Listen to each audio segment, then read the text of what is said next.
Merci. Je vais maintenant céder la parole à Monsieur le député de Saint-Jean. Merci beaucoup, Monsieur le Président. J'aimerais vous poser une question. On a beaucoup parlé des églises, on a parlé un peu des presbytères.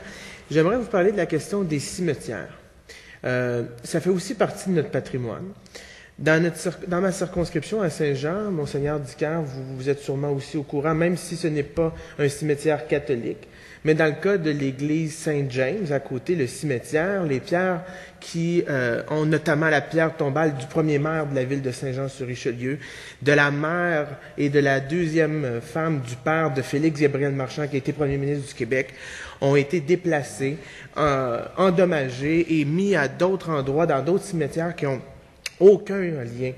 Et ces décisions-là sont prises souvent dans le cas de l'Église catholique. Je comprends que les diocèses ont quand même un sens, c'est beaucoup plus près. Dans notre cas, Saint-Jean-Longueuil, certaines personnes vont dire que Saint-Jean est plus important parce que nous avons la cathédrale et c'est là que l'évêque devrait siéger aussi, mais ça, c'est un autre débat. Mais dans le cas de d'autres religions protestantes, anglicanes, baptistes ou autres, des fois, les décisions se prennent à l'extérieur. Dans le cas de Saint-James, ça s'est pris à Chambly, mais dans d'autres cas, ça peut se prendre même en Ontario, à l'extérieur du Québec, parce que l'évêque est ailleurs. Donc, qu'est-ce qu'on fait pour nos communautés qui, pour eux, le cimetière, oui, c'est un lieu où on a enterré des morts, mais c'est aussi un lieu d'histoire, c'est notre histoire à nous, de notre collectivité. Qu'est-ce qu'on peut faire pour s'assurer de la préservation de nos cimetières? C'est une excellente question parce que c'est une question à laquelle on travaille énormément du côté catholique. Maintenant, pour les anglicans et le cas particulier du cimetière dont vous me parlez, je ne sais pas quel est le mécanisme de conservation de l'Église anglicane. Je ne sais pas qu'est-ce qu'ils ont mis sur pied. Ils vont la vendre, ils veulent la vendre.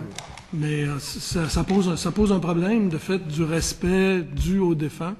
Et de fait, pour nous, quand on est appelé à déplacer des emplacements funéraires, on prend énormément de précautions. Mais actuellement, il y a aussi le fait que l'industrie funéraire nous échappe beaucoup. C'est-à-dire qu'il y a des cimetières privés, littéralement. Les grandes compagnies en entretiennent. En général, ils font bien, comme des gens comme Urgel Bourgie ou Darche, ou je sais pas. À peu près toutes les compagnies ont des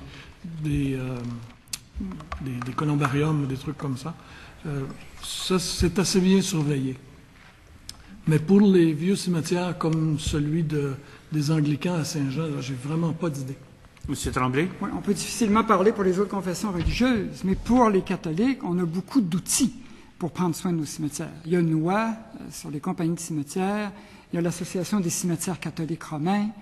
On vient de publier, il y a quelques semaines, quelques mois à peine, un guide de gestion des cimetières paroissiaux catholiques, justement pour permettre à chacun des milieux, à chacune des paroisses, de pouvoir gérer leur cimetière le mieux possible, de pouvoir le conserver très longtemps, de pouvoir prévoir les coûts d'entretien, de réparation pour 50, 75, 100 ans à venir. On prend ça en main de façon très sérieuse. Et pour nous, le cimetière n'est pas quelque chose de mineur ou d'à côté ou d'à part. Quand on parle de notre patrimoine, bien sûr, c'est l'Église qui est le plus visible, mais ce qui est enterré 6 pieds sous terre et ce qui le recouvre est tout aussi important. Et nous, on s'est donné les outils qu'il fallait pour pouvoir en prendre soin. Mais pour ce qui est des autres confessions religieuses, il serait un peu téméraire de notre part là, de parler en leur nom, puisqu'ils ne sont pas là. Pour l'Église catholique, il y a 2 lieux sacrés, absolument, l'Église et le cimetière.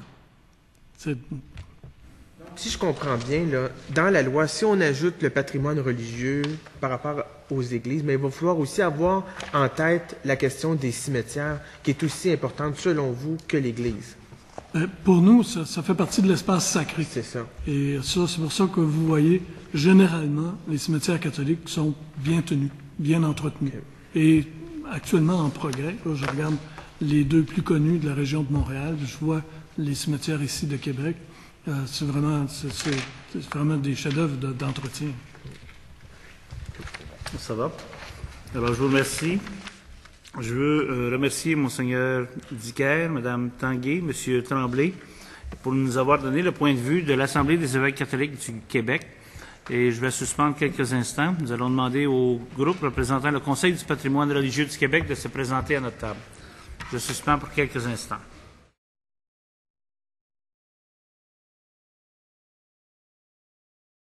Alors, Monsieur le député de Saint-Jean, la parole est à vous. Merci, Monsieur le Président. J'aimerais vous entendre sur la question, tantôt vous en avez parlé, des objets qui sont dans une communauté et qui, par des forces occultes, mais qu'on se doute de où qu'elles viennent, sont sortis de leur communauté pour être transmis dans d'autres communautés. On sait que dans le projet de loi actuel, il y a un article qui dit qu'on doit aviser la ministre pour déménager un objet à l'extérieur du Québec. Un objet classé, effectivement. Dans le cas d'une municipalité près de ma circonscription, dans le cas de la Colle, on a un ordre qui est classé par le ministère et qui risque de sortir de la municipalité en question pour être vendu à des intérêts hors municipalité. Dans ce cas-là, on en a parlé un peu, là, mais il faut être conscient que cet orgue-là ou tout autre objet, dans les faits, les citoyens ou les pratiquants ou les résidents de cette communauté-là se sentent très interpellés par cet objet-là parce que, en bout de ligne, c'est par la dîme ou la quête ou la collecte dans leur fabrique qu'ils ont payé ou construit ces objets-là, que ce soit une statue, un orgue ou autre. Donc, est-ce que comment vous voyez ça, est-ce qu'on pourrait ajouter à la loi une demande à la ministre, avant de déménager un objet d'une municipalité ou d'une communauté, d'aviser la ministre pour qu'il y ait un échange avec la communauté, soit la ville ou la fabrique en question? En fait, tantôt, votre collègue a mentionné un élément qui me semble assez essentiel et important, c'est-à-dire la participation citoyenne.